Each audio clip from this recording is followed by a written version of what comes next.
This is the Books Podcast presented by Tim Hague. Actually, economics is, as it turns out, entirely Keynesian, and there is no alternative. Money doesn't matter. You can invent money. The problem was that no one could even agree on what money was. I ask you, gentlemen of the jury, is this the kind of book you'd like your wives and servants to read? We're delighted to be talking to Nicholas Wapshott again. Nicholas, thank you very much for joining us. Great pleasure, Tim. Well, nearly a decade ago, we discussed your book about Keynes and Hayek in the middle of the economic convulsions following the 2008 financial meltdown. And here we are again, emerging from our bunkers into the desolate wasteland of the pandemic, with a book about Paul Samuelson and Milton Friedman. Looks a bit like a sequel. Is that fair? It's something of a sequel. I mean, Samuelson is definitely the direct descendant of John Maynard Keynes. He was the pope of Keynesianism, really, in the post-war period in the United States. He wrote the definitive economics textbook, which everybody, if they read economics, as a matter of fact, for my A-level economics, it was Samuelson. Absolutely. So I actually knew Samuelson's name, and I think a lot of people probably didn't if they had nothing to do with economics, but everybody knew Friedman's name. Yes. If you were an undergraduate, you would know Samuelson because Samuelson was your Bible. Yeah. But Friedman, of course, was a much different thing. He was a public campaigner, and he moved away from economics. Although his principal concern was inflation, he also had a much broader list of things he wanted to achieve in his life or get converted in his life. Well, you said something about that you said Samuelson was a Keynesian high priest with highfalutin phrasing to match. I'm quoting you. And Friedman was a door-to-door free market evangelist hoping to convert the unwashed one proselyte at a time. Nicely put.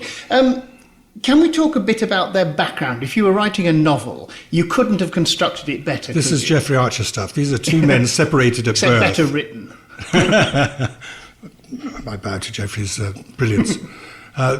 They were two Jewish boys, one born in Brooklyn, one born in Indiana, most unlikely place for a Jew actually to be born if you know anything about the United States. But his father was a pharmacist, and this is Samuelson, his father was a pharmacist. Mm-hmm. And like many, until many recent years anyway, pharmacists operated like a sort of fake doctor. You go to Boots, the chemist, and you say, could you give me something for this cough? Instead of paying a doctor's bill. And the great smokestack industries in Indiana had a lot of people, many of them speaking the same language as Samuelson's father did when he was a boy in his own house, East European languages. And so actually he did very well, but he was very busy. And so poor Samuelson was literally farmed out to a farm. And to the day he died in his mid-90s, he didn't know why his parents did it. They never explained it to him. But the fact was that it was one child too many, I think. Whereas, meanwhile, back in New York, Friedman was brought up. His father died. His mother sold sort of dry goods from corner stores, didn't make much money. And so for the whole of his life, Friedman felt that somehow that Samuelson was one step ahead of him. He certainly was by the time he got to Chicago University, where they both started reading economics, because Samuelson, who was 2 years younger than him, was already there. He was definitely a child with two brains.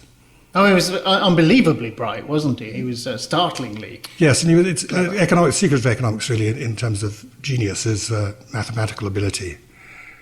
Keynes was not an economist, he was a mathematician. All great economists are mathematicians.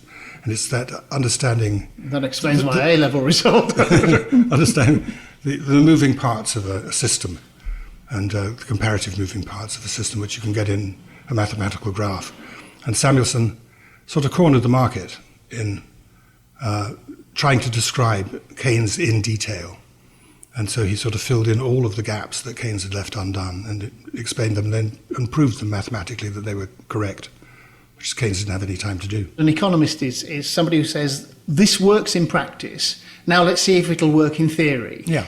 You started off telling us that they shared a column in Newsweek magazine for years and years and years, which I did not know. How did that come about? Yes, it's an absolute gift to a biographer to have people taking alternate weeks to write. It's not quite a game of tennis or ping pong, but over the course of time it is, and they are arguing and debating similar topics, and so you get a very interesting take on one man's view as opposed to the other man's view. They weren't very polite to each other either in print. In print, no. Well, but I mean, Keynes and Hayek from your previous book were at each other's throats, at least to begin with. Yes, and I think that anger, that disappointment, that poisonous atmosphere which was left by the Keynes-Hayek debate has actually poisoned the well of economics ever since. You really can't discuss economics ideologically without one lot getting very hot under the collar and the others pretending to ignore them and pretend they don't exist even. But is that not partly because economics is so ideological? Well, I was going to come on to this later, but part of the problem, especially for me with Milton Friedman, is that, like all right-wingers, he wants to sort of pretend that this is just facts of life, and that the things that he's observing you can't buck the market, or those kind of phrases that they like to use, which is, by the way, is a lie. Almost every market in the world is rigged. They are all bucked in the sense that there's the free market. There is no such thing as the free market. There is no such thing, yeah. There's nowhere, on a tropical island, there's no free market. Yeah. There is no free market. And yet, right-wingers and free marketeers like to pretend that economics is simply a description of things that happen, as opposed to an ideological position, don't they? Yeah, they do, yes. And they imagine some sort of lost Eden where there was a perfect market that existed, which had been perverted by people, governments mostly, or democratic movements, trying to introduce changes into the market which would make the market less cruel. But actually economics is, as it turns out, entirely Keynesian. If you study economics, it is Keynesian. There is no alternative.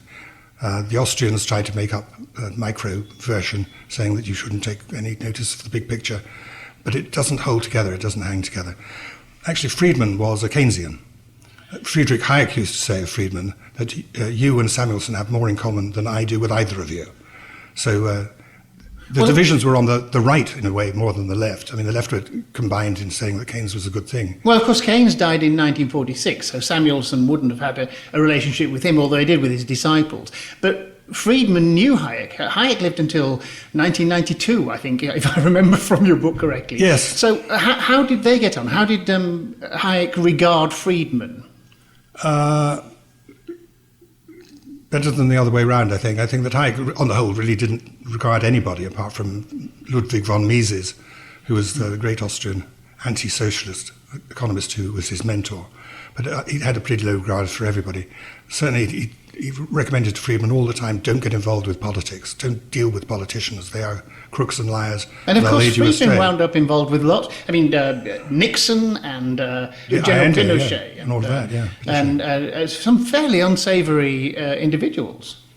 Yes, he was always anxious to prove that his theories made sense, and he could only do that in a Keynesian world by having a sort of live experiment.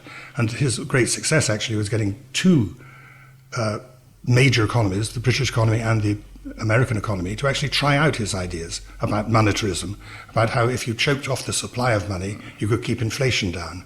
They were both abandoned very quickly by both the Brits and the Americans. Well, I think almost everybody of any way of our generation associates Milton Friedman with monetarism, even though, as you make clear in the book, he didn't so much. I was going to say, did he ever abandon monetarism? Because the people who tried it did. Friedman was determined to prove some key aspect of Keynesianism wrong. And he pursued through his whole life the Keynesians in order to try to find something which would prove them wrong.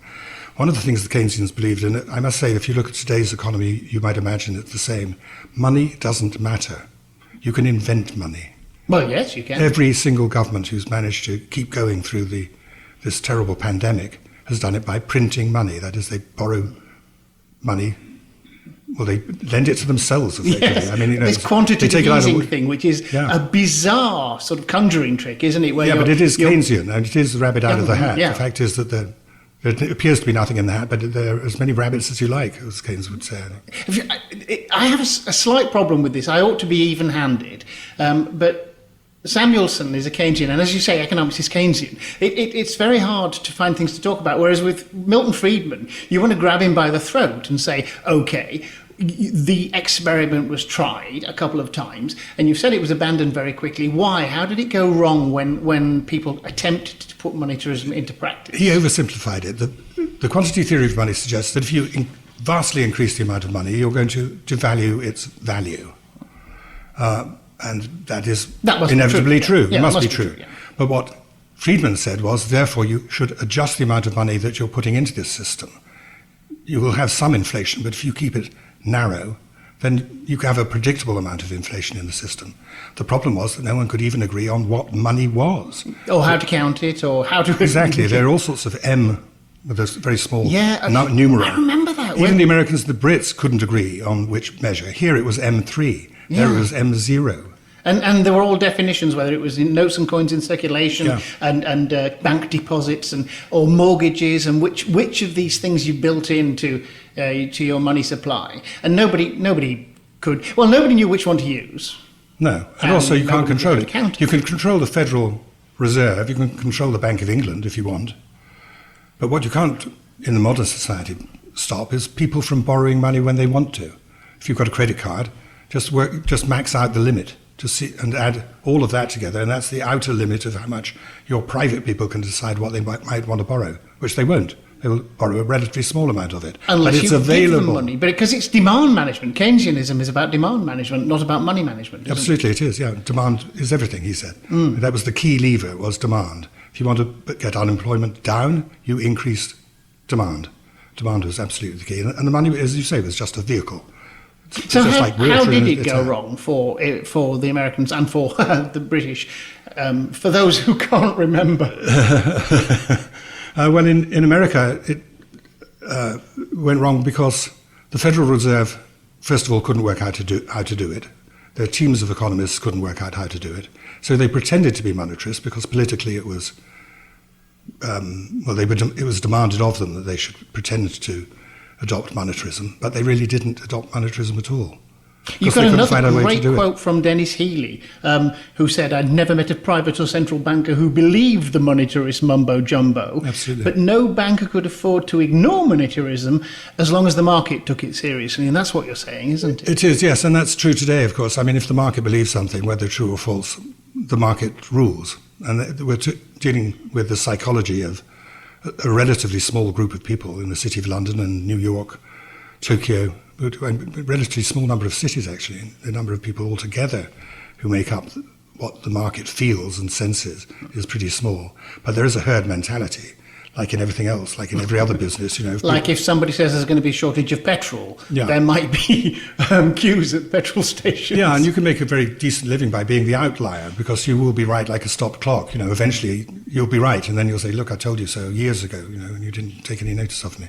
So people adopt their positions, but most people are slap bang in the middle of whatever the fashion was. And in Britain, of course, it was pumped up by Mrs. Thatcher, who, the first scientist to become a prime minister, who took theory very seriously, who read books, as did Ronald Reagan. They'd all read Friedman. They'd all read Hayek. And so she was determined that it would be imposed whether it worked or not. But she was a scientist, but I never felt that she understood economics at all, Mrs. Thatcher. I mean, you quote that thing that she says about, you can look at growing up in a grocer's shop in Grantham gives you a secure grasp of economic principles. It really doesn't. Right, not at all, exactly. Finance has got nothing to do with economics in that sense. Business has got nothing to do. I'm lectured constantly by amazingly successful American businessmen who tell me about economics. It's not economics they're talking about. They're talking about business. It's a totally different thing. After the political failure of monetarism, Milton Friedman does not go away and keep his mouth shut. He moves on and becomes the apostle of free marketism and small government.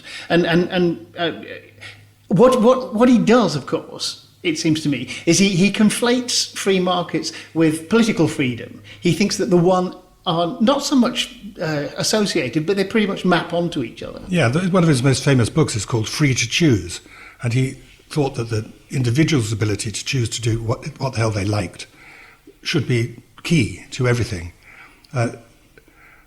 As a conservative, of course, this is quite difficult, because conservatives also believe in institutions, and they believe in rules, and they believe in laws, and they believe in democracy mostly.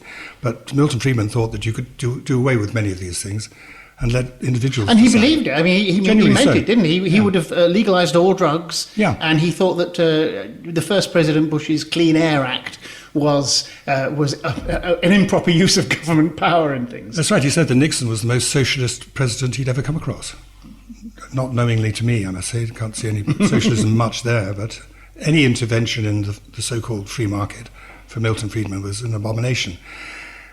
In a way, he's managed to persuade a great number of people in the United States to believe that that is the case. The Republican Party, which used to be a conservative party under, I guess the last one was George H.W. Bush, is now a libertarian party largely. That is, I don't want to be taxed, I don't want to be told to wear a mask, I don't want to be told anything, come to think of it. I just want to live my life, just get on with what I'm doing without any interference from anybody, including other people who have voted to pass a law which might restrain me from doing it.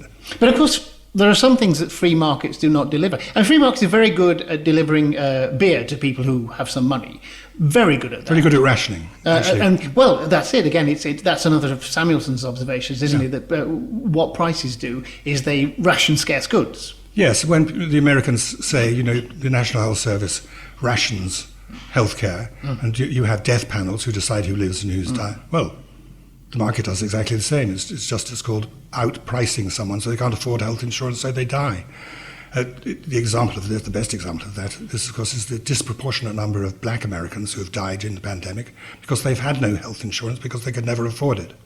But isn't that the point? I mean, how would Friedman respond to that notion that there are some goods, social goods, that the free market is sometimes very bad at doing and sometimes utterly irrelevant to? I mean, the free market will never deliver pollution control, it will never deliver defence, it's not very good at delivering education and healthcare and things. How would Friedman respond to the many limitations that I would want to put on free markets and say, this is not an appropriate place for the doctrine? Well, I suppose all these things are a choice, aren't they? And for Friedman, they were a choice between one evil and another evil, or one benefit and another benefit. And he thought the benefits of being able to do what the hell you like whenever you like to do it was much more important than making sure that everybody was tended if they fell ill. But Friedman, on a personal level, was desperately interested in human welfare, wasn't he? Yes, he was. So Friedman he was against the welfare state of any sort in America because people would come across the border and use it who hadn't paid for it. But actually, he didn't want anybody to go into the army if they didn't have to. For instance, he was against conscription. He actually persuaded the president to abandon it. But those sorts of traditional conservative notions of, for God and country. Sort of Edmund Burke outlook. He wasn't interested in God or country, actually. He was actually an atheist, too. I mean, that's, too, something you would, as a conservative, try to conceal. But Milton had no problem about it at all. The book is called Samuelson Friedman, and we've agreed that they were quite rude to each other in print in their column. Were they remotely friends, or? Yeah, they were sort of rather like Keynes and Hayek, who in the end had dinner with each other in King's College, a couple of times a week. They became frenemies, or something close to it. They respected each other, didn't they? They both knew that the other was an intellectual powerhouse, even if they thought they were on the wrong side. Yeah, I don't think Samuelson would have thought that Friedman was an intellectual powerhouse, but he would consider himself to be a publicity powerhouse, a marketing powerhouse. And a street fighter. Yeah, and so, Milton Friedman married the woman he sat next door to in the very first lecture that he had in Chicago. Rose Friedman. Now, Rose Friedman's quite famous. I love Rose Friedman. She was feisty. She was, indeed. She was on Milton's side the whole way through. Absolutely, and she was so feisty, she insisted that her name be put on all their books. So every book is by Milton and Rose Friedman. I can't think of many authors who would let their wife in on that particular piece of vanity. Paul and Linda. Did she have any input into the books, or...? Who can tell? Oh. There's no evidence of it, I must say, in the archive, which is in the Hoover Institution. I've crawled all the way through that, and there's no Rose annotated typescript saying, I wonder whether you should put this in here. But Rose was the sister of a man called Director, who was actually a very important conservative economist from Chicago. And she definitely had a very large intellect, and she kept him on the straight and narrow, kept him honest, and I think gave him enormous amounts of advice. I want to do one more hypothetical. Milton Friedman died in 2006. What would he have made of the 2008 meltdown, the financial meltdown, which, in a way, the problem wasn't the money supply, was it? The problem was terrible lending. to people who couldn't afford it. And then bundling them into those special instruments that... Actually, I don't think Friedman would take that. He would take a Keynesian view on this. He did extraordinary big data research into what had gone wrong in the 29 crash and the longer than decade depression afterwards. And he said it was because the Federal Reserve hadn't provided enough money. They should have hosed money at the problem, and it would have lubricated the banks, which wouldn't have gone bust. And therefore people would have been able to carry on. And I think 2008 he would have said exactly the same. This thing is frozen up. Would he have advocated rescuing Lehman Brothers? Oh, certainly not. But you don't have to have a consistency in your argument, I think. he was interested in having enough money in the system so that it remained fluid enough to work. So in that case, I think he would argue there would be no need to rescue Lehman Brothers because it would have been floating on Federal Reserve money. I see. Because the logic of the free market is that when there is a meltdown like that, things have to go to the wall. Yeah. The moral hazard is that a bank that can't pay its way should go bust. Yeah. The result of 2008 is just actually the shrinking in the number of banks. So like capitalism in general, it's tended towards monopolism. They preach the free market and how it's good for the consumer, but actually when it comes to it, all companies, instead of going the hard route, which is to please your customers and by various adjustments, better service, better prices, attract people across, much easier to go and buy your rival out, which is what they do. At the end of our talk about Keynes and Hayek, I asked you which of them had won, and I want to ask basically the same follow-up question. How are, for Samuelson and Friedman, how are their respective reputations these days? Friedman's almost disappeared. It's very hard to find anyone who even remembers Friedman, unless you're over 50 years old, I suppose, and you might remember it. I mean, Nigel Lawson remembers him. All of that generation of politicians remember him because militarism was used like a club across people's heads. It was really an excuse to cut public services, cut public spending. Now, we're talking about Samuelson and Friedman being friends. They were friends, except that when Friedman died, well, the body was barely cold in the ground, when Samuelson started firing revolver shots into it, saying what a waste of time Milton had been, and he'd caused everybody to spend a lot of time chasing red herrings. And so that was... And wasted a lot of other economists' time. Yeah, and a lot of Nobel Prize-winning economists, Americans, said what a waste of time Milton Friedman was, because we were distracted from all of the things we should have been doing to make society better by chasing after this will-o'-the-wisp that he invented. Well, that's really interesting, and the book is absolutely fascinating. Nicholas, thank you very much. It is Samuelson Friedman, The Battle Over the Free Market, by Nicholas Wapshott, published by W.W. Norton at $22.99 in the UK and $28.95 in America. Nicholas, thank you very much. Great pleasure, Tim. That was Books Podcast, presented by Tim Haig. Books Podcast is a Green Shoot production. You can find out more at www.green-shoot.com, and Tim can be contacted on tim@green-shoot.com.